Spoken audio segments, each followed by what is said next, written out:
Қайырлы кеш, қадірменді ханымдар мен мырзалар, тектілікпен тамырлас, кемелдікпен кіндіктес алдияр ағайын. Ер кезегі үшке дейін деген, тағы да бір қайталап сұрайын, Бауыржан мырза, сіз кім үшін үйлендіңіз? Шапырашты ел үшін. Ай, шеркін, шапырашты, келі құтты болсын.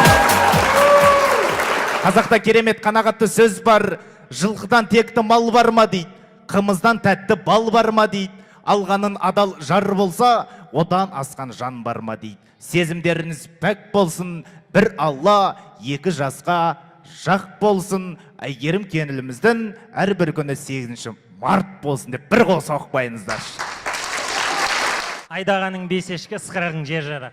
Билетке шортаға жібер.